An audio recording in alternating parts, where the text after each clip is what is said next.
everybody? I'm Jayme Bedingfield. This is Too Many Words, my podcast. Thanks for tuning in. I talk for a while about what's on my mind, I work through some shit, and then I bring on a guest and talk to them. This is episode 15, which feels kind of crazy to me because I've spent years wanting to do this, and now I'm doing it. Though it wouldn't be the case without you guys, all the shares, emails, downloads, all that. You make it possible. I have a good show in store for you guys today or tonight, whenever it is you're listening to me. I have the wonderfully talented and awesome H.M. Jones on the show. I have so much fun talking to her, and we really get into some stuff in this chat, good stuff. And I was having kind of not a good day at all before we recorded, and by the time we were all done, there was a skip in my step. She also announces the new home for Monochrome, and I'll have that talk for you in a bit. First, I got to do the self-talking thing. Oh, and if you want to listen to the other episodes with Hannah, you can listen to episode 1 and 7. So, how are you? What's going on? Is there something you've done today that you're proud of or not feeling good about? Are you driving safe?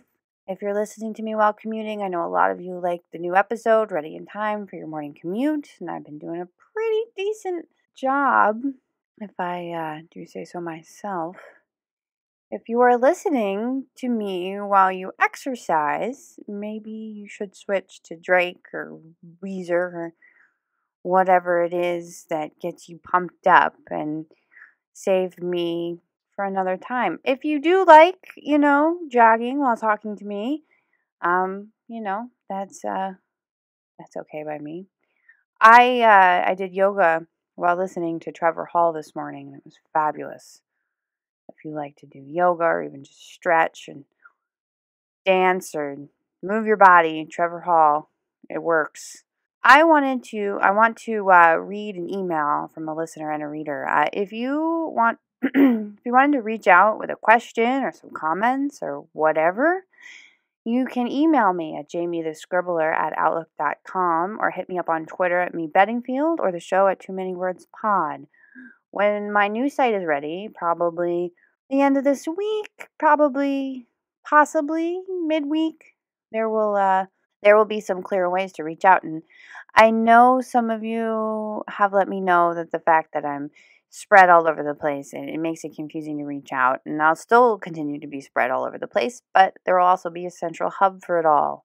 And I'm sorry about the confusion, and soon it will be rectified. I'm learning as I go. Also, making it kind of happen. I'm not sure, what to expect with certain things, and then I go from there. So I appreciate your support while I do all that. And also, to answer multiple questions at once, yes, soon I will have a P.O. box, so you will be able to send me books, music, comics, games, whatever you've created, and I will start picking a few to discuss. So, yes, so this email gave me the feels, and I wanted to read it to you guys. And here it goes. Dear Jayme, it feels funny to say dear because it feels too formal. I feel like you are a close friend. I've been reading your blog for years and now listen to Too Many Words. I don't miss an episode and was happy when you switched to 2 episodes a week. I've been writing my very first attempt at a novel and have had many moments where I feel like I don't know what it takes, and that isn't good enough. Hearing you talk so openly about all your doubt and struggles with your writing helps me immensely. And with your help, I'm finishing up my first draft. I appreciate you being real. It helps me not feel so alone. My friends and family don't really understand why I dropped out of medical school to be a writer, and there are moments when I doubt it myself. And like you say, a writer writes, so that's what I'm doing. Best, Tamara. Well, Tamara, thank you so much for your words, and I'm really happy to know that I help. And yes, keep writing, keep honing your craft, and most importantly, keep believing in yourself.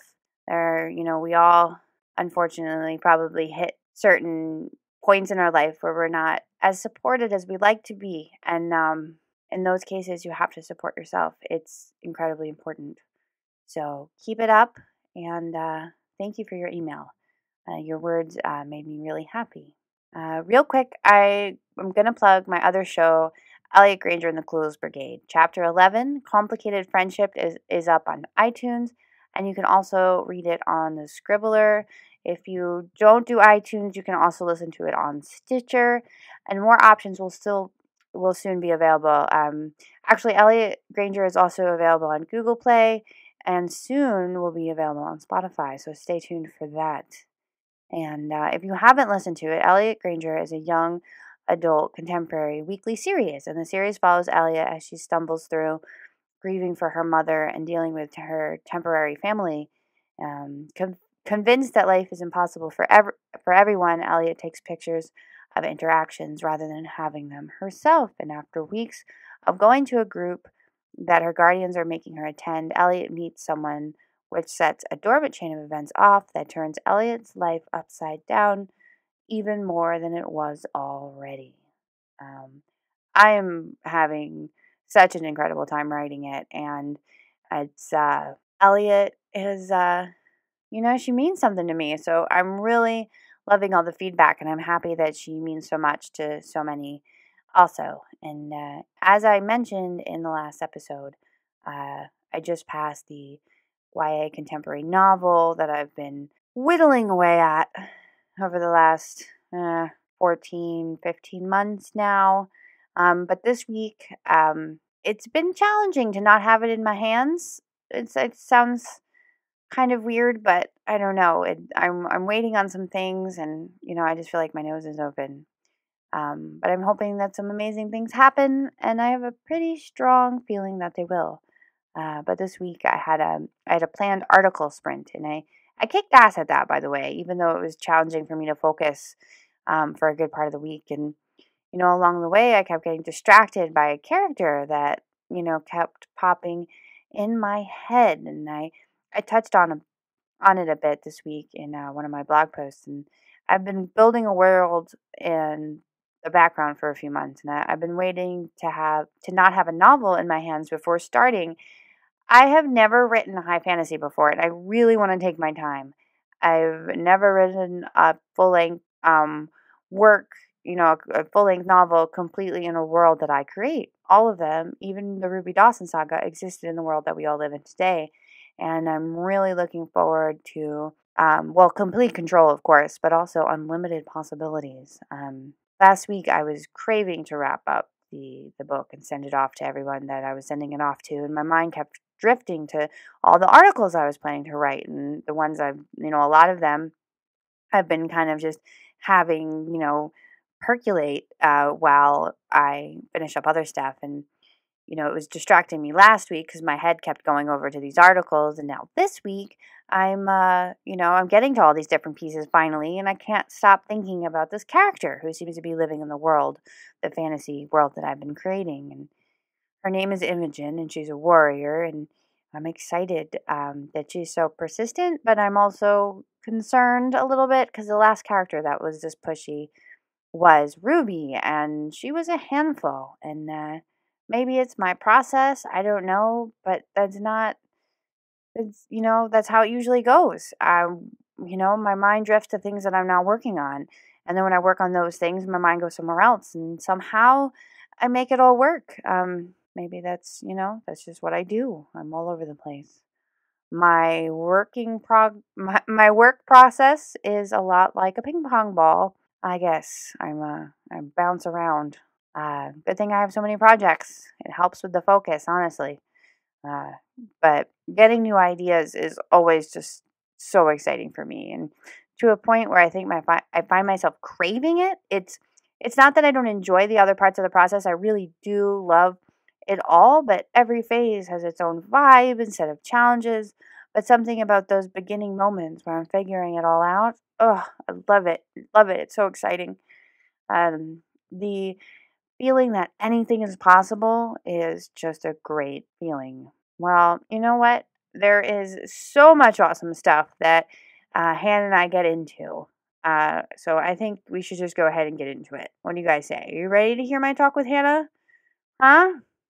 All right. Well, I'm going to pretend I heard you all cheer, yes, bring her on.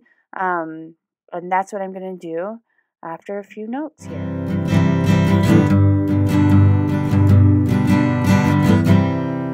Hey, Hannah? Hi. I've been looking forward to our chat. I love when you come on the show. I know, it's a lot of fun. I like talking about nerdy things. Me too. How are things going? Okay. That's how I've been answering it. Because it's not. It's hectic. Trying to get things squared away after Book Trope closed down. That was a little stressful, and it's also I'm a teacher. I teach college, and it's finals week, so oh man, it's my grading time and my kind of this is what you need to turn in so that you pass time, and it's also the last week of my kids' school, so yeah, that's great. Hectic. Yeah, it's a hectic time of year. It is, especially for I think teachers and parents, and it's just kind of a rounding it all down type deal. Yeah, and it seems like I mean, my kids' last week of school is not next week, but the week after. And every day there's just something crazy. There's like a field trip and parties, and it's just madness. And I get it from the teacher's end because they're like, these kids don't want to be here anymore. Let's distract them. But Yeah. from parents' end, it's like, oh, it's more hassle than it's worth. Yeah. Well, but I don't know. So it's busy, but it's not bad busy necessarily. Yeah. No, I've been busy too, but I don't know, I've been not just off. Like I'm not sleeping well, and Yeah. I'm like grumpy. Like Me too. I'm feeling grumpy today. Yeah. No, and my my small talk with the other parents at the school bus stop today was like extra. I was just like complaining about how people are driving, and I was just like a total crotchety, and I didn't even like it didn't even hit me until I was like walking away from that. I was like, oh, I could have I don't know. Yeah, I always wonder what the other parents think about me because in the morning I actually take my kid to school and pick her up too. I don't like the bus situation here. They have hard buses here. And so I take her in and I always wonder what they think because I am not a morning person. But lately, I also have not been an afternoon person. I'm like, I wonder if they think that I'm just the biggest butthead because I don't want to small talk, and it's hard for me to bring myself to do so right now.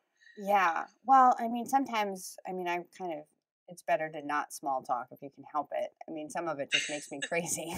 Yeah. But Let's talk about weather. I don't know. I don't do sports, so. Well, yeah. It's hard for me. Well, and I can't. Yeah, it's hard for me too.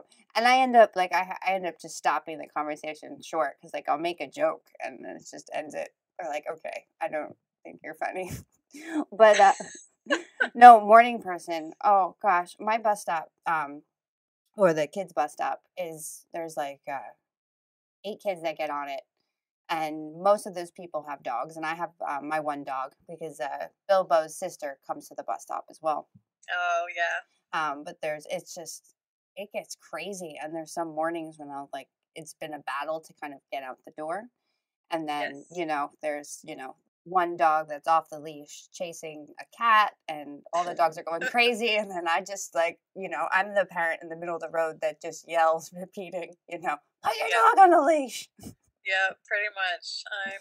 I think I might be the hollerer too, but also I know I'm the weird one. Like, there's always somebody whose sense of humor is a little too dark and whose perspective is a little bit weird, and I realize that that's me. And that was always my parents too. So when I was little, I think my siblings were really embarrassed by having the weird parents, but I just thought it was okay. I liked them. I thought they were funny. I liked how they were, but I knew they were the weird parents. Like everybody else's parents was pretty normal, and they did normal type things, and I am now the weird parent, and I'm okay with that. But I understand that that's probably what's said behind closed doors.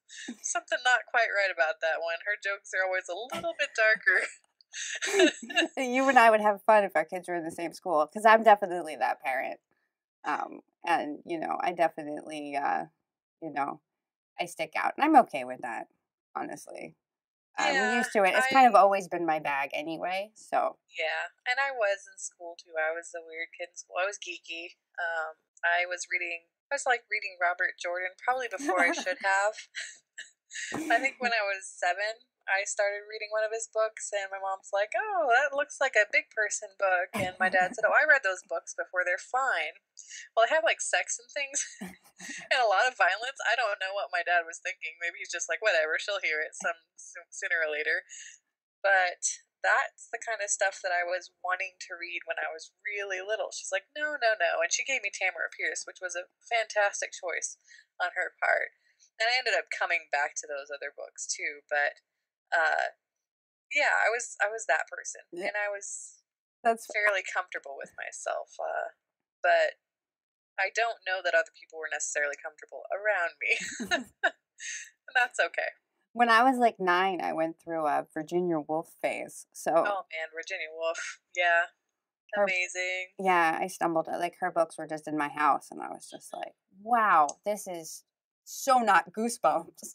No, and it's not that I didn't like things that other people like. I read Goosebumps and stuff like that too, but then I was also reading Sylvia Plath, and I've had depression most of my life and just thought that she was amazing.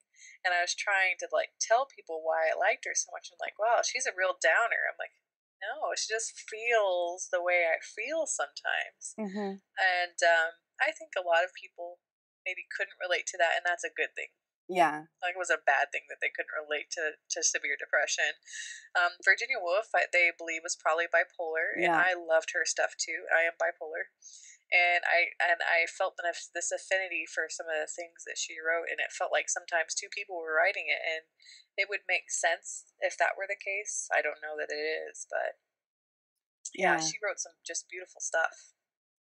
Well, I mean, I find, I've struggled with depression and anxiety since I was a kid. And, being able to read other people's words and relate to that, it makes it less scary sometimes. It does, and I did gravitate toward those things that other people might think of as dark, but they didn't make me sad. In the same way that Elliot Smith doesn't make me more sad when I listen to it. It makes me feel like he understood what I felt, what I'm feeling at that point. And so, for me, it's not, oh, he's going to make me sadder. It's going as I feel like I'm not the only person feeling these crazy things. Totally. Well, So, I like, I like being reminded of that. Um, Even like with writing too, listening to other people and what they go through and stuff. It helps. It just yeah, you helps. like to have not I don't really like the saying that misery is company. I like to just say that people like company Yes. regardless of how the people are. You want to feel that another person understands you. Community is really important even if you're socially anxious. Hmm. And so if you can have a community of people who understand you, even if that community of people understand you in this dark way or this goofy way, it's uplifting. Hmm. No, totally. Well, and I think that's one thing that I'm gonna just always be grateful for during the book trope experience is Yes. all of the people that I have met, you included. That just never would have happened.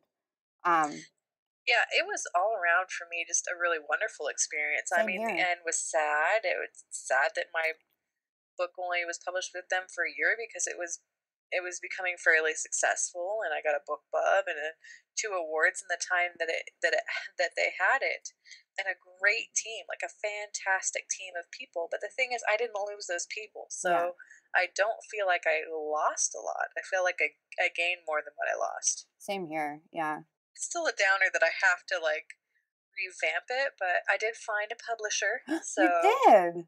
Monochrome is going to be published by Feminine Collective. Oh wow. It's going to be a Feminine Collective book. That's awesome. Yeah, and that's the first time Congratulations. I've publicly announced that. So Oh, a too many words exclusive. It is. And it's a very exclusive deal here. Feminine Collective has published some of my poetry, but they've never read my fiction. So I submitted it, I don't know, a couple weeks before it came down. And both the people who read it just said, absolutely. So I was very excited because my poetry is much different than my fiction, and I wasn't sure if it would strike a chord or not. But they're both excited about it, and we're going to start working on that soon. So That's awesome. I love Feminine it'll be Collective. back up. Not too much longer. I just told them, we can, people were afraid about losing their reviews, but I actually self published Monochrome before Book Trope picked it up. And I think that I took it down, a couple months before they published it again, and the reviews were fine because I had all my numbers correct. Oh, So awesome. Amazon doesn't get rid of them right away or anything. Well, that's good. Yeah, so if anyone's worried about that from the book trope community, I wouldn't worry about that. It's just they're not that on top of things. It's probably not going to come. I mean, you can't buy the book right away, but the reviews don't disappear. That's cool. That's really cool. Yeah. I was thinking about that for some others, when I see, over all these reviews and I'm like, man, Yeah. that took time. I mean, it takes time to even get a few reviews, and it's a very frustrating. I think that's the most frustrating thing for some people is they're worried about that. Yeah. AC Fuller is one of my good friends. He has something like 180 some odd reviews on Yeah. it, and I think that for him was the most stressful part because the rest was fine. I mean, he's getting reviews, he's getting people to read it. Yeah. It's like, am I going to lose those 185 reviews? And I said no. And AC Fuller, and he's going to be on the show next week. Oh, great. Oh, he's fantastic. He's a lot of fun to talk to. He has his own little podcast, and I've been on. It's not little anymore, actually. People really like listening to it, and I've been on it a couple times. And it's really fun. It is And fun. I've been listening to it too, trying to, I work with him. I work with him at Northwest Indian College too. So I wondered that. I thought maybe that's cool. yeah, that's actually how we met. Oh, And and then is he the friend that introduced you to Book Trope then? he is. Yep. Oh, Yeah. Yeah. wow. That's cool.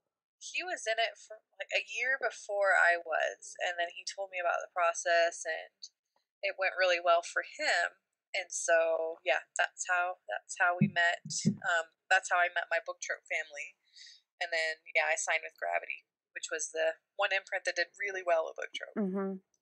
So, Well, and that imprint has had a big impact on me because of, seeing all you awesome people and all that you were doing. It's been, it's actually really helped me kind of come out of my shell and start to deal with some of my issues. yeah, it was just a really beautiful community, and we still share each other's things, we still read each other's things and comment on each other's things, and because, I mean, we don't have an imprint anymore, but we just became friends because we're all people who have some sort of mission, and our missions kind of merge because a lot of it is about just treating people respectfully, regardless of whether that's because we don't want domestic violence, or because we don't want sexual abuse, or because we don't want sex trafficking, or we don't want people to stigmatize mental illness. We all have this link Mm-hmm. because of that, and I really appreciate those people so much.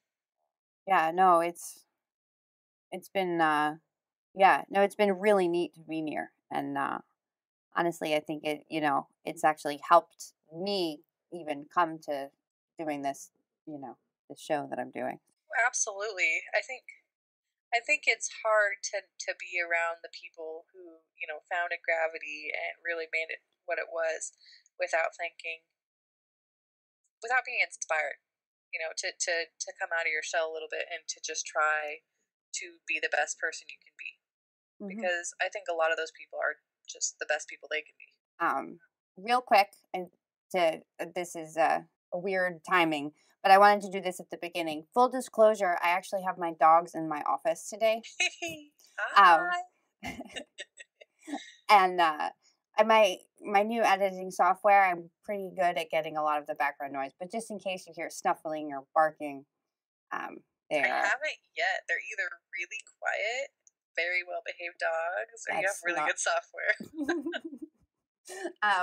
No, well, they're actually the reason why they're in here with me is because they're so naughty. Oh, I they got into the garbage, and Bilbo, the yeah. thief that he is, he can get into the garbage cans that lock.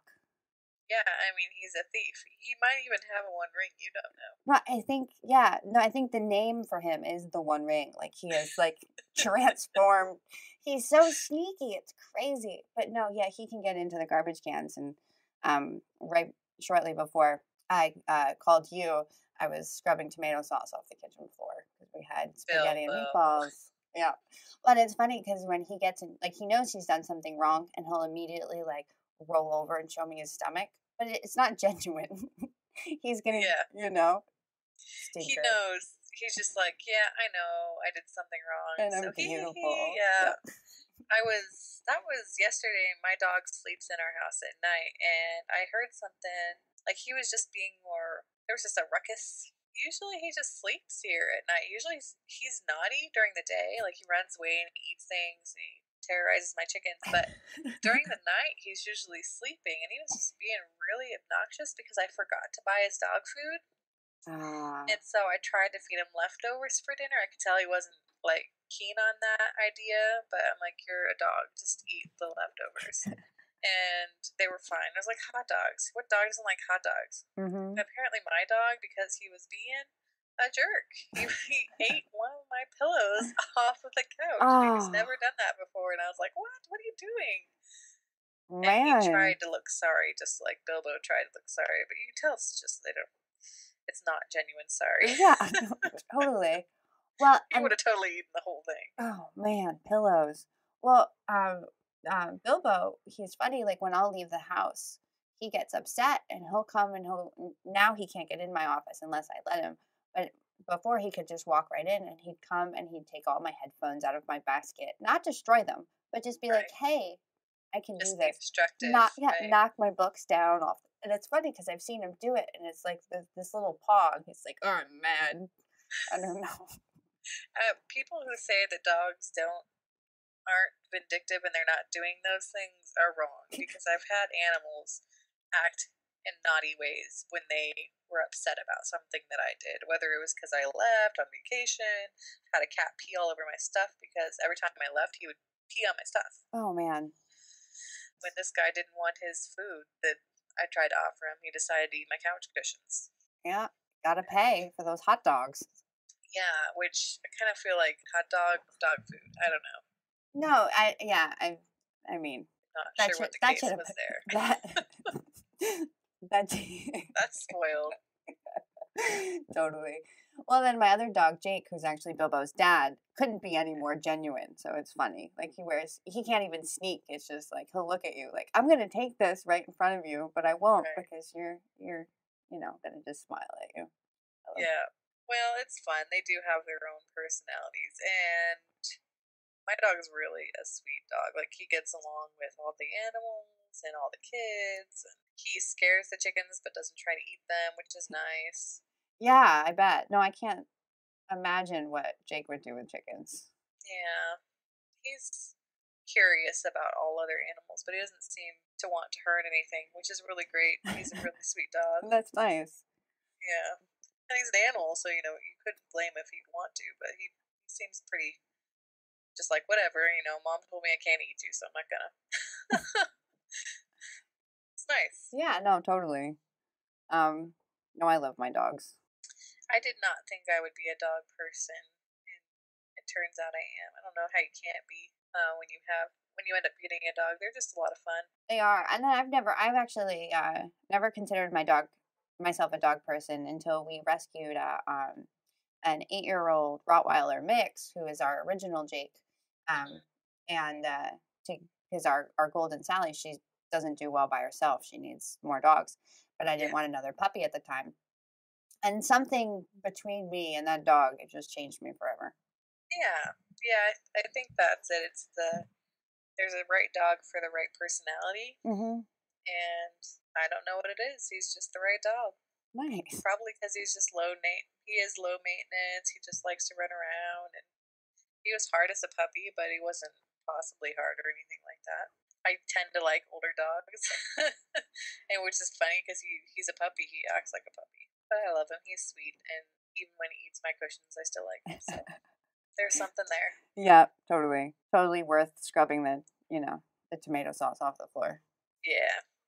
But that's like to go back to like my grumpiness. Like I've just been like getting like too like flustered by things. Like with that, it's like, oh, now I got to take care of this. It's like just chill out, Jayme.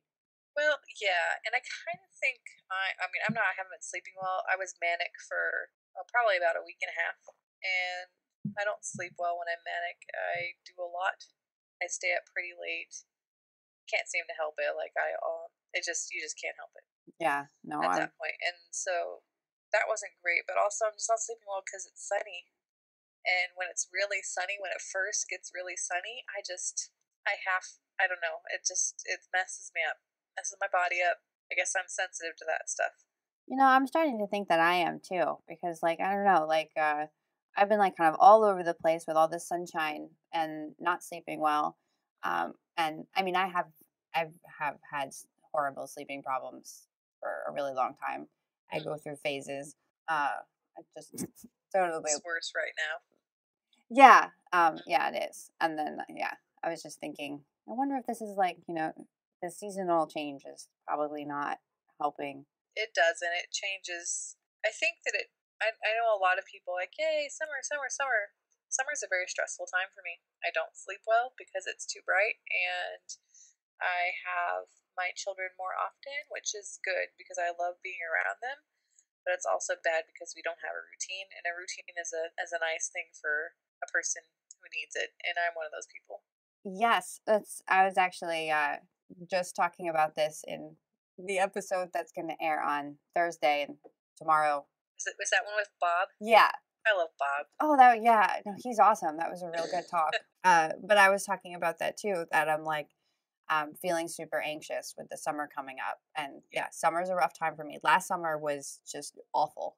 And then my the schedule change and the routine. If I could completely control every aspect of my day, I would. I would too. Oh, I think that's why part of why I love writing so much. It's like I completely control the words on the paper. Yeah, it is orderly if you want it to be. Yeah. And not everybody writes that way, but I actually do. Write pretty orderly, and I actually tend to write chapter after chapter, which drives some people nuts that I can do that. But I'm like, nope, this is what I'm doing. That's what I do too. And I tend to outline a little bit, but mostly I just go. Mm-hmm. And yeah, it is a bit of a control thing. So I don't know. I've been trying to think, okay, how can you have some sort of schedule? Because last summer, again, you said it was awful for you, and I completely agree. Last summer was hard for me, for my moods, for my disorder, and for sleeping. And so I'm just like, you're starting to feel grumpy already, Hannah. I'm not the only one though. Like I feel like social network right now is grumpy. I've been getting a lot of crazy messages and like people misunderstanding what I'm saying, and I feel like it's a grumpy time right now on Facebook. I'm agreeing with you completely on that. Because I've been feeling extra grumpy, but I've also been looking, through my grumpy lenses. But I'm like, yeah, I'm not the only one this is, pissing off. No, I think everybody's a little wacky right now, and so I've been keeping that in mind when people are being sensitive or wacky on my networks. I'm like, but you are too. I think it's just that point. Everybody's at that point. It's not just, we're all feeding off of each other's grump or something. Yeah. So I tried to take a break today, but I actually am pretty busy on Wednesdays for my online stuff. So it didn't quite work out. Yeah, I did. I saw you put a post at some point saying, peace out, everybody. Yeah, I have. It was my low filter for nonsense. And I like tomfoolery. Tomfoolery, I think, is different than nonsense. Tomfoolery is just being funny, weird memes, things like that. Nonsense to me is like people being mean to one another, or disrespectful to one another, or just not thinking that there's another person there that are affecting by their words. I am up to my freaking ears with that stuff right now. Yeah. It's I try to talk to myself about it too, because it's like, getting so upset about this does nothing. It But doesn't. But how do you stop from being upset when people are being terrible? I I know. Well, it's just all the unkindness. It's like, Yeah, what? And then when it trickles down and it's like affecting my kids because of, I don't know why everybody isn't teaching gender equality. Like, why does right, my daughter need to be upset because some girls told her that taekwondo isn't a girl thing? Why does that right. even need to exist? Yeah, I was been I've been upset about that lately too. My son, he wanted to like they were thinking, okay, so we went to a Ren fair and he was like, well, maybe I might want to get a blue dress. And I told him that was fine. I didn't care what he wore. And my daughter said, "Oh, that's a girl thing." I said, "That's not true. That's a societal construction." She Hmm. says, "What does that mean?" I said, "It means that boy things and girl things, that's just made up by people Hmm. who say, this is what fashion is. And you don't have to listen to that. That's BS. You can wear what you want." She says, "But I don't want him to get made fun of. I know that that's true." And she's pretty smart. She's almost 6. She says, "I know it's true that there's not girl things and boy things, but people will make fun of him." And so Hmm. she was worried Oh, wow. about him being made fun of because she knows that what I'm saying isn't necessarily wrong, but that there's still going to be repercussions. Yeah. So that's a pretty big deal for a 5-year old, and so she couldn't get unupset about it. And I said, "Brother, people might make fun of you for it, but they're wrong." And he goes, "I still want one." Like that's his personality. He's just like, "I don't care. Yep. I still want one." He's a very happy-go-lucky kid. Nice. My little girl, though, is a very feeling person, and she just couldn't stand the fact that he might get made fun of. So it was a very hard time for her, and for him, he was just all like, "Whatever. If I see a blue dress, I want it." And he got over it. He decided to pick a shield anyway, so it wasn't a problem. But it felt like such a problem to me because I realize I feel the same way she does. Yeah. Like I don't care what he wears. I don't care what color he wears. But yeah, it would break my heart for him to be made fun of and feel bad about himself because of that. And so, yeah, it's just so terrible. All these little things that these silly little things that we tell people that they have to live by. Yeah. I think it just makes people so unhappy. Yeah, well, I mean, yeah, I mean, I rack my brain about it because I think, most people want kindness directed towards them, but, there's walls there for some reason. Yeah, there's a lot of these little rules that people are still we're just not there. We haven't overcome them. These little sets of sillinesses that women are supposed to do, what men are supposed to do, these little expectations, and we have not overcome them, not even by a long shot. Mhm. And it's frustrating, especially as parents. I think it's very frustrating. Yeah. Well, and I've been in television shows for kids, in media, even in the couple, I honestly I can't think of a book off the top of my head, but um, you know, so many of the shows they're scripted of they're just being mean to each other. They are. It's true. It's true. You know, And I mean, I feel like I watched Tom and Jerry and they like smoke and drank and tried to kill each other. I get that. Like that wasn't great. But I'm watching these things too. And yeah, a lot of it is just like mean humor. yeah, it's bullying. It is. And you wonder why it's an issue. Like you're like, people bully each other on these shows and they're like, haha, just kidding, and Yeah, everyone's there's a okay with laugh it. track, after somebody like makes fun of how somebody dresses, and then there's a laugh track. I mean, that encourages Right. that behavior, and then a child that likes that character is going to then take that to the playground. Yeah. I think so. And what a lot of shows lack, and maybe even what some books lack, is the fact that not everybody reacts in that way. The way that the reactions occur in these shows are not realistic at all. Mhm. And so we, the kids go into thinking it's fine because it ended up okay, Yeah. and it might not. It Yeah. really depends on the person that you're talking to, and there's a lot of people out there who are just very sensitive, Yeah. and need people to support them. Definitely. I was not one of those people. Like I'm sensitive, but I wasn't somebody who needed people to support me. Like I got made fun of a lot, and I was just like, don't care what you think of me Yeah. at No. all. But I had friends who were just broken hearted when people would say mean things about them. Yeah. And I couldn't talk them out of that either. They were just like, that's who they were. Yeah. They really yearned for acceptance in Yeah. a way that I didn't, and that was okay. They were different people than I was, and they shouldn't feel saddened by that. They shouldn't be made fun of in the first place. But it was easier for me to get over, and some people really have a harder time. Yeah. No, I was well, I grew up in a very verbally abusive household. So as far as like being able to tune out stuff, it was like kind of a defense mechanism. Oh, And sure. how like my relationship with music and headphones started because you can kind of just, put yourself in your own world, and I still use headphones as, a way to help me with my anxiety. Right. No, that makes a lot of sense. Yeah. But Kind of controlling what you're hearing my and dog, taking in. yeah, no, totally. Even like I've been doing it more and more while I'm even making dinner, which is like usually the time when uh I'm more likely to just kind of lose it. Yeah, Um, because it's hard to do that and then other things. exactly, and all the Yeah. inputs, and everybody's hungry, and I'm hungry, and I'm Yes. tired, and Yes. the list goes on and on. But yeah, I've been kind of managing that situation with my headphones, so like, the extra sensory stuff, like the kids can just be loud and have fun, and I can make dinner and, not. And they can be hungry and you won't have to hear about it. Yeah, exactly. Yeah. Yeah, you're fine. Okay? You are gonna be fine 20 minutes from now, so just don't want to hear about it. Yeah. How old are your kids? So my daughter just turned 8, and then my son is he's like 6.5. So Okay. they're 17 months apart. Yeah.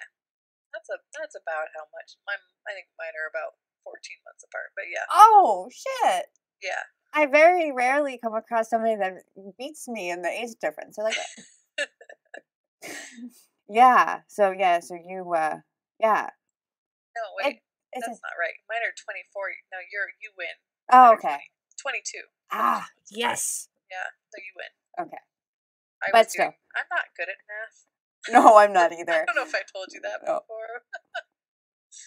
My math is off. No. Really off. Oh, mine is too. I was like, who am I thinking about? That's not right.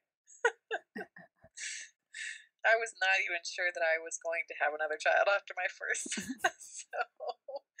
So, I Oh, did, and I'm happy I did. But yeah, yeah. No, that whole time for me, like, and a couple of my kids' friends, they're on to their third or their fourth, and I'm like, no, like I love my kids, but I'm done. yeah, Like I can't do that anymore.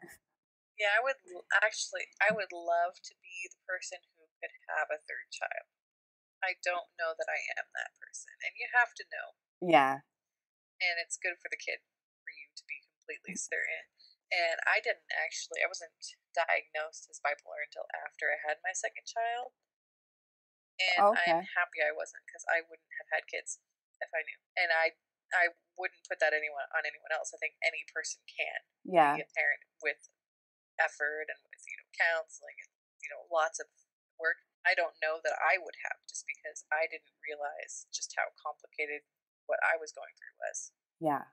But now that I am, I love it, and I would, when I'm good at it. Like I feel like I just got over the stuff I had to get over. So people who say, people with mental illness, they can't do this, can't do this, that's just BS. I'm a great parent. My kids love me. I do that. I also work, and I work part time as a writer, part time as a teacher, and I do these other things. And I'm glad that I didn't know that, but now that I do know that, I know how much I can handle, and I'm not sure I could handle a third kid. Yeah. Well, The two is good. but that's it. I mean, and you know, I myself, I need to manage myself. So, managing kids and work and everything, it's a thing. And it is Yeah. important to not, And I think it is a personal thing. You have to know what your limits are. hmm And people will try to tell you, oh, you could have another one easy, third one's easier. I really think you have to be firm in knowing who you are yeah. and being Yeah. like, that's nice. That's not me. Yeah. And being completely okay with that.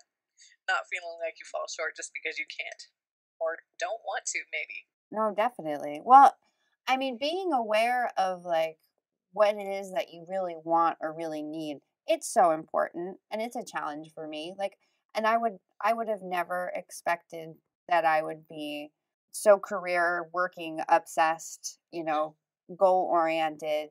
It's really hard for me to stop working Me too. and do family stuff. Me too. It's something that sometimes I'm like, oh man, I could have chosen differently.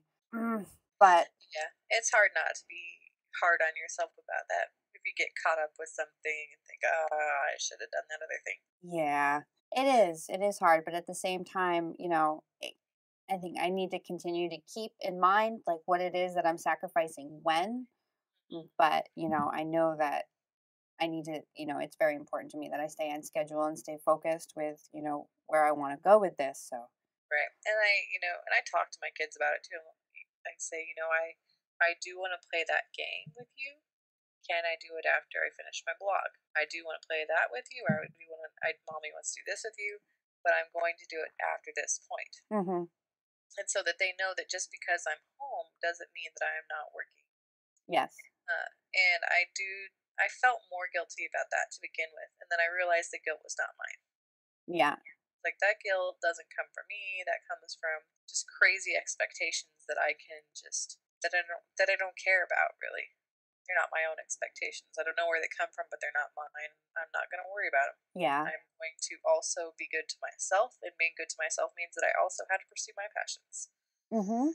This is And true. yes, I think it's a hard balance. Like you don't want to just do that and forget to play or forget Yeah. to be with your kids or whatever. But I think some women, it is their passion just to play, and they're playful beings. Hmm. I wasn't a playful being when I was a kid. No, neither was I. I I was was born serious as shit. I'm just like I don't know if you'd ever seen the How I Met Your Mother. There was an episode of How I Met Your Mother, and I haven't seen all of them, but I saw this one and I really liked it. Robin talks about how she doesn't really get kids, and she didn't get kids when she was a kid. And she's in this room with one of her siblings, and her siblings trying to get her to play with her, and she says, I just want to sit here and drink my yoo-hoo and read my highlights in peace. And I'm like, that was me as a kid. I just want to sit here, drink my drink, and read my book in peace. Like, leave Yeah. me alone. As a kid, that was me, and it hasn't changed a lot. No, me neither. Well, I mean, that's where summer gets challenging for me is because my me time is very important to me. It helps keep me even. I think people try to make women feel bad when they say me time. And I got that a lot from just like other mothers sometimes. Like, oh, well, you'll have me time in this many years. And I'm like, but we don't make men feel bad that they want to pursue their goals. Yes. We don't make men feel bad that they want to have their career choices and be part of their family. And so I just finally kept saying, no, no, no, no. It's okay for me to have that time. And yes, I'll have it in a couple years more, Yeah. and that'll be a change, but that doesn't mean I can't have it now too. No, totally. No, that's you know what? Yeah, like see what I mean? I'm just like ready to go. That's a hot button issue for me too, is just what you were talking about. And over the last couple of years from when my daughter started kindergarten to now, the amount that I work slowly um, you know, became more. Yeah, So when she, first started out in school, I was helping out more in the classroom. yeah, Now I'm not in there regularly anymore. And, there's this one mom that not only is very vocal about her opinion on my time, is that she gets in my kid's ear about it when I'm not at a certain thing. And it's just like, I right. mean, come on. Yeah, and you got to think, I mean, that's okay if that's what she wants to do. If that is her passion and her joy is to be in that classroom, that's fine. But why can't Totally. she understand what your passion and joy is? Different. And then Yes, it's not less valid. definitely. And then, Yeah, one more line is that we don't involve the 8-year-old. right. Let's leave the 8-year-old out of it. Yeah. She's 8 and doesn't even understand what parenting consists of. Yes.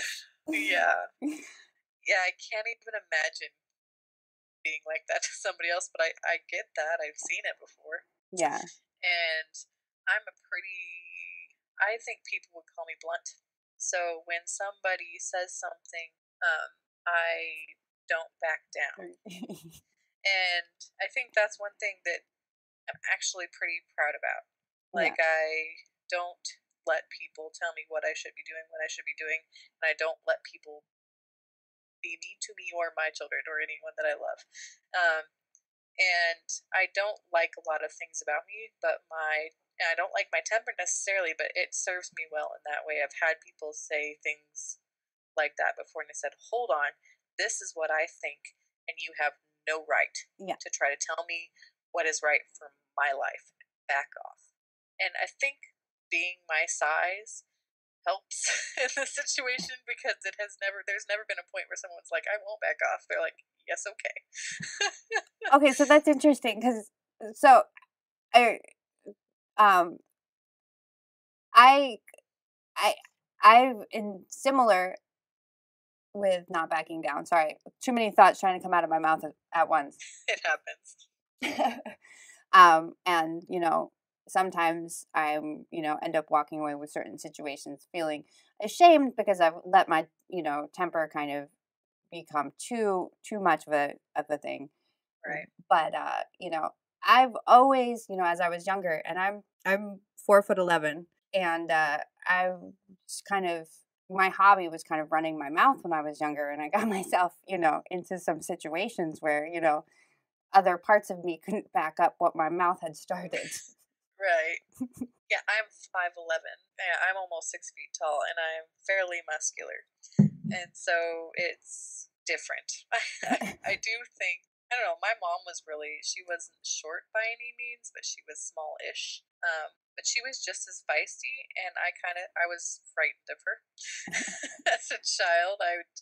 Not because she was mean, but just because she just had this intensity about her. So I'm not sure how much size mattered in that case, because she, by the time I was 14, was shorter than me. But I was still just really wanted to please her. Yeah. So I don't know. I don't know if it does make a difference. I think it does a little bit. Yeah. But it's funny because so my husband he's 6'6", and both of my kids are they're almost as tall as I am. Yeah. So I keep telling them, like, when they're teenagers, I'm gonna get up on a step stool to yell at them. Yeah, it didn't matter with my mom. She was shorter than me, but she was the boss. We all knew it. She was the boss. And honestly, she was the boss because we respected her. Yeah, no, She was totally. just like, we wanted to make her happy anyway. But also, she was a bit fierce. Yeah, She still is. When she's disappointed, we all still feel kind of small, which is okay. yeah, But yeah, I do think that maybe I get away with more than some people, because I look frightening, and I didn't realize that I did until someone told me, "Yeah, you look scary when you're mad." She says you have crazy eyes. So that's probably because I have crazy thoughts too. I get really mad inside my head. oh yeah. So I that's probably why. I have this one look that I give my kids without realizing it when it's like, okay, When you're done. yeah, and when I give my son this look, he just comes up and hugs me. Yeah. He's like, Sorry. "Yep, we're good." Yep. No, I have that same one, and it is the mom look. It is the one my mom gave me, and it's very effective. It shuts down, and it doesn't just work with kids though. It works with just general people who are annoying me. Yep, So it's really give them the nice. look. So summer is summer, but you promised to go on a date with me to Camlin Medieval Village. I know, I'm so excited. So have you ever been? No. It's super cool. And I mean, like, really geeky. Like, they speak Middle English to you, and they won't speak regular English to you. That's awesome. And they all wear period clothing, and they only use tools they would have used in, like, the 14 or 1500s. That's awesome. I Yes. can't And they wait. cook all the food in that way as well. That's so cool. Yeah. That's so cool. So Plus, I'm going to get us feast tickets, too, so you can eat some medieval food. awesome. I don't know. Like, the one time we went during, so I went with my husband, and My husband is not as geeky as I am, so I was very happy that he went. We went to the Halloween one, and it's a little bit more. It's weird. It's a little weird. Like they will serve you some of the more crazy dishes of Okay. Halloween. Makes sense. Yeah, because it's Halloween. Yeah. But it was really good. Like all the food was really good. It was strange, but it was really good. So I kind of expect this is a little bit more run of the mill normal stuff. So Okay. that's my guess. I mean, it's gonna be harvest type food. So Well, I'm a I'm pretty excited. adventurous eater anyway. I am too. And I was like, I don't know if she is or not, but I will warn her that it is medieval cooking, and if you're used to other things, it might take you by surprise. I'm But I ready. took medieval cooking classes and stuff like Did that. you? Yeah. I love stuff like that. That's cool. I don't even like cooking, but I like cooking old-fashioned ways, like old-fashioned things.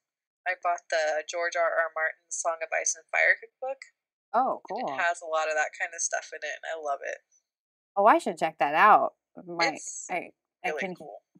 yeah, my husband would like that too. If you have Twitter, and at the cross, you do have Twitter, obviously, but in at the crossroads are the girls who wrote it, Okay. and he did George R. R. Martin himself did the forward for it. You know how much he likes food in his books and in his show. Yeah. So they pretty much just ran with his descriptions and made them into real items that you could make. Well, that sounds like a really fun way to spend time. It is, and it's, we both like eating, both of us do, so it worked out really well for us because it's nerdy for me and delicious for him. So and he likes Game of Thrones as well. So it was fun. We got to kind of I made feasts of some of the food, and I have to say my favorite so far is probably either the pork pie or the bowls of brown for the food. Pork pie. I love meat pies. Yeah, it was a meat pie, and it was chock full of meat. It was Oh, just like the meatiest meat pie in the whole world. It was really good. yum. Yeah, so it went like a small portion went a long way, but it was super good. Oh no, I love that kind of food. The gravy, simple, stick to your ribs, make you Then you're feel. probably gonna like the autumn festival. That's my guess, because meat is big in a lot of these recipes, these old recipes. I love meat. Good, we'll probably find that. No, But there's this. yeah, so it's festival season. That makes me happy. Yeah, no, that is. There's a couple of good ones. I Yeah, I need try to go to the big Washington State one. It's always pretty hot, but I try to go. where. So where is that one? Usually in Bonnie Lake. Okay. Yeah, it's always in August, so it's always really hot. Hmm. But I did sew my own like medieval and it's period specific gown. So That's awesome. I like to use it. My husband, I'm not sure, likes to walk with me when I use it, but everyone who's there really thinks I'm cool. So. I like to dress up. That's why I go to cons too, mostly for the cosplay. So I have a lot of I have rockabilly stuff. I have medieval stuff. I am a character of many stripes. That's awesome. I also have this really nerdy coat that I wear when I just want to look like a professor, and my students think that's pretty funny. Oh, that's awesome. You know what I've been on the search for is a blazer with elbow patches. Okay, yeah, that's perfect. That's a great segue because I was just going to say that. I was going to say when I decided when I wanted to teach, the thing that I wanted most, and it wasn't just me, it was like me and every other person in the English program wanted a corduroy blazer with elbow pads. Yes. But my arms are freakishly long, and every time I find one, it's so short on me. Oh I'm gonna man. have to make one. Yeah, no, seriously. Or get a boy one. But boy ones aren't as flattering, so Yeah. I'll probably just wear a boy one. I'm probably gonna go the boy route because I don't want it cut on my waist. I just want to. Right. I want to. You just want it to have elbow pads. Yeah, and big buttons would be ideal. Yeah, really fat buttons. You have to have those like really ridiculously sized buttons. I Now. kind of want to wear one of those huge 70s ties with it too. Oh, totally. I don't know if you've ever seen a huge 70s tie before, but they're the longest things you've ever seen. Yes, I have. it was just so funny because I was actually thinking there's a spirit day at my kids' school next week. There's a lot of them, but this one in particular is tie day. So I was You should go find a 70s tie. exactly like let's just do this up if we're gonna do it. Plus, we don't. I Yes. mean, my husband and I don't have any ties in the house anyway, so it's like I was, thinking like let's go to Goodwill and find some good stuff. Let's see, where did I find the best ties? Where was I? Just found like 3 70s ties. It was Value Village. They have really old ties there for some reason. The old ties are the coolest ones because they have the paisleys and they're always really fat. Like the skinny ties are really in right now. They are. The fat ones are the most fun. I agree. So, and that they're all about the 70s are the biggest ties I'd say that you can find. So a lot of look for some things 70s ties and you'll win that day. He'll win the spirit day. But no, I am I don't super. know about. Sorry. I don't know if they have winning things for Spirit Day. They don't. Although I think that's the this Friday is Crazy Hair Day, and my kids are they're Crazy Hair Day. They're bringing it. I think they're actually treating it pretty competitively, but no, it's not. It's not a competitive thing. Okay, yeah. So I have crazy hair anyway. So we did Crazy Hair Day, but the Crazy Hair Day for me, I don't know if you've ever put your hair in rags before, but when I was little, we were poor, and so to make my hair like curl normally, like it curls anyway, but to make it curl in a controlled manner, my mom would put it in rags. She'd roll it up in rags and tie them. Oh, cool! So she did that, and then she ratted them. Ratted the curls, and so I had a fro that was 3 times the size of my head. Oh, wow. So I remember that one Spirit Day. I don't remember many Spirit Days, but I remember that one. That's cool. It was pretty epic because my hair is curly anyway, and it was obscenely large that day. I could have won 80s Day too. Yeah. On the same day. Nice. Yeah, just my mom was expose one girl, shoulder. So.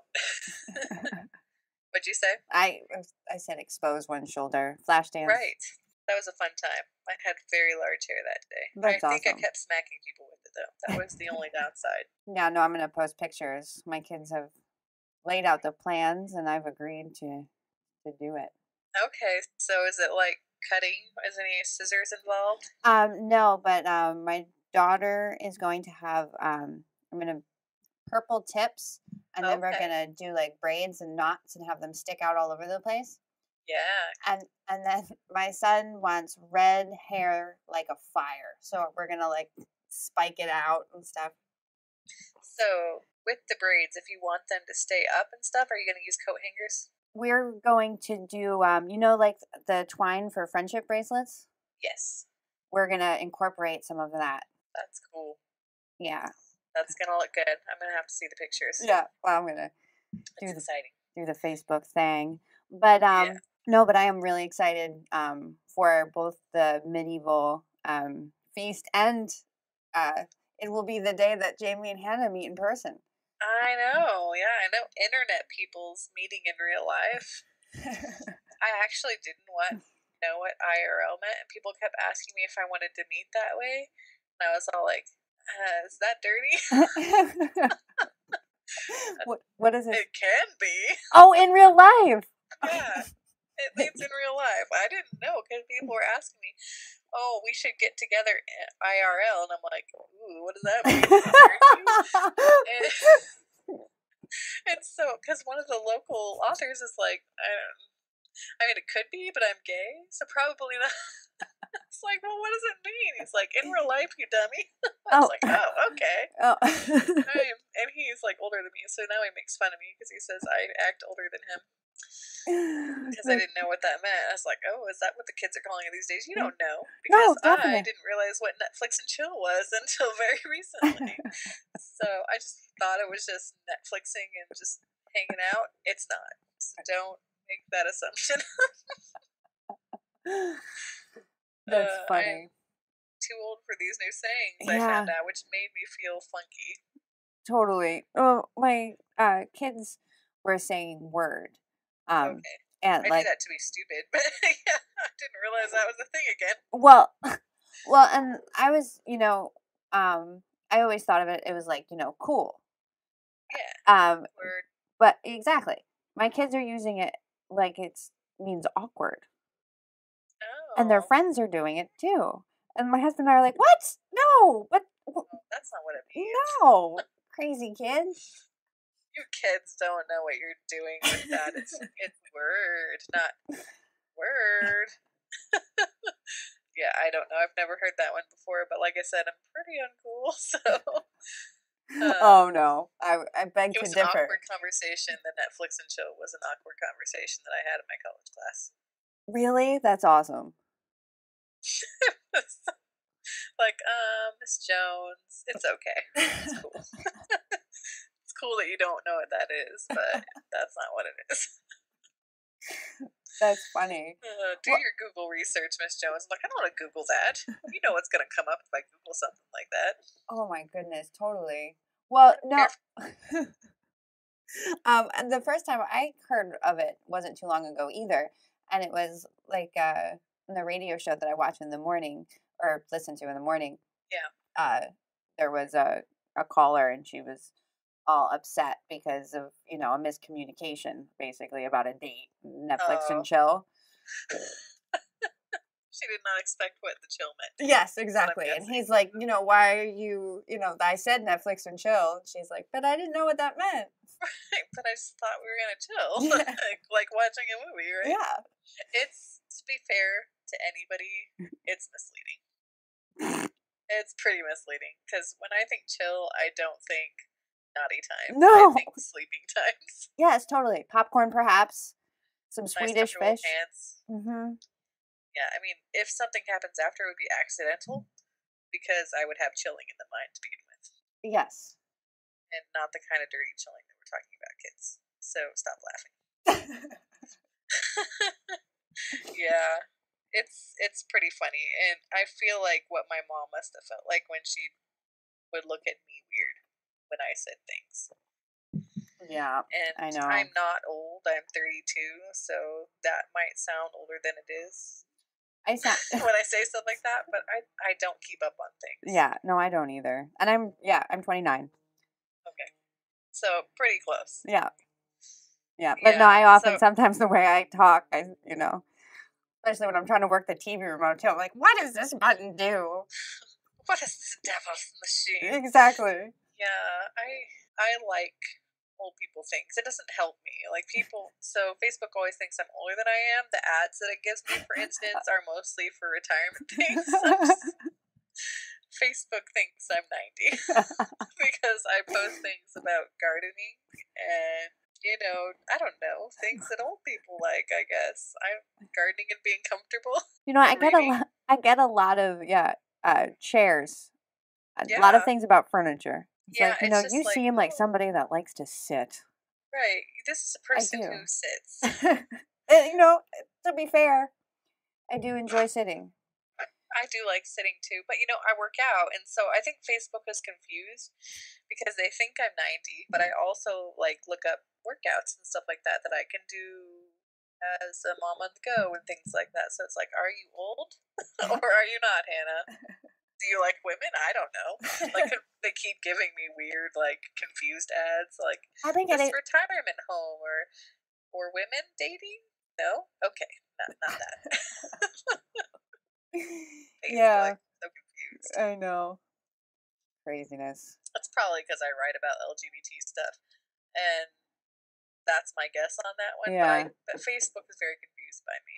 Yeah, I think that's a good thing. Yeah, they were like, I'm not really sure what to sell that one. Yeah, I think that's a sign that you're all right.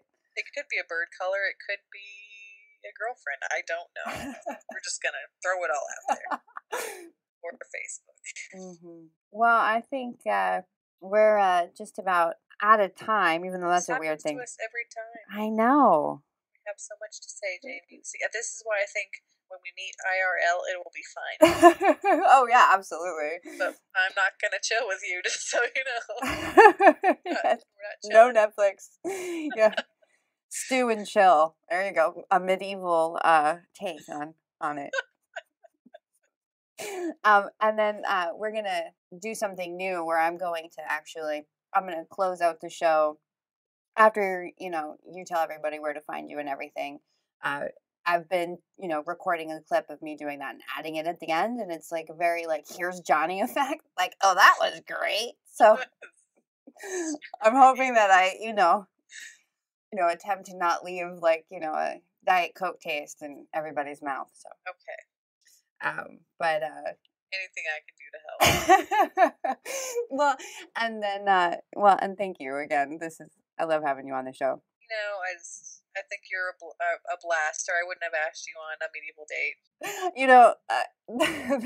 That's like the best sentence I've heard all day directed at me. Good, I'm glad. Ending it on a high note. Can you tell everybody where to find you? I am smattered all over the internet, people. You can find me at www.hmjones.net. I am at hmjoneswrite for Twitter, and I am hmjones on Facebook. And you're just gonna have to guess as to what that means. Thanks for having me, Jayme. Thanks for coming on, and everybody, thank you so much for listening and tuning in. And remember, follow me on Twitter at @meBettingfield. Follow the show on Twitter at Too Many Words Pod, and come by my site, JaymeTheScribbler.com. And yeah, have a good one. Read all her books. And yes, and be sure to hit Hannah up and send her some love. And until next time. Bye.